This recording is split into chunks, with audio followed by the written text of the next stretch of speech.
आज हम 10वीं क्लास के 5.1 के सवाल करने वाले हैं।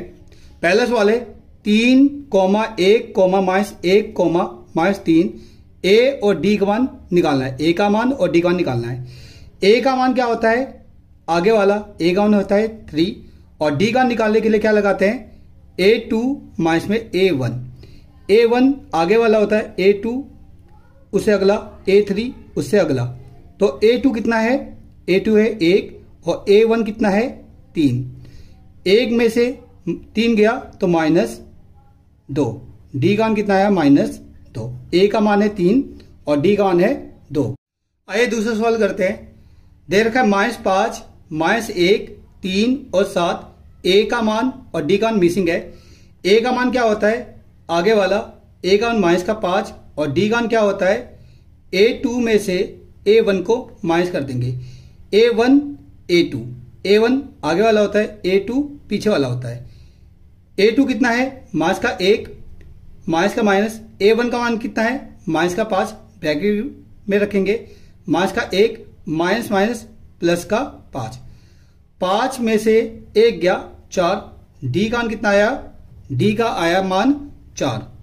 ए का मान है 5 और डी का मान है 4। आइए तीसरा सवाल करते हैं। 1/3, 5/3, 9/3, 14/3 निकालना क्या है, ए का मान और डी का मान। ए का मान आगे वाला होता है 1/3 और डी का मान निकालने के लिए क्या वो फॉर्मूला होता है A2 में से A1 को माइनस कर देंगे। A1 A2 और A3 इसी प्रकार A4। हमें चाहिए A2। A2 का मान कितना है 5/3 माइनस A1 का मान है 1/3। सॉल्व करते हैं। 3 और 3 का एलसीएम 3 आएगा। 5 में से 1 गया 4 तो डी का मान कितना आया 4/3। ए का मान कितना आया 1/3। आइए चौथा सवाल करते हैं। 0.8, 2.4, 9.9 हमसे पूछा है ए का मान बताइए, डी का मान बताइए। ए का मान निकालने के लिए क्या होता है, ए का मान होता है आगे वाला 0.8 और डी का मान निकालने के लिए क्या होता है A2 में से A1 को माइनस कर देंगे। A1 A2 और ये होता है A3। A2 का मान कितना है 2.4 माइनस A1 का मान कितना है 0.8। घटाएंगे कितना आएगा 1.6।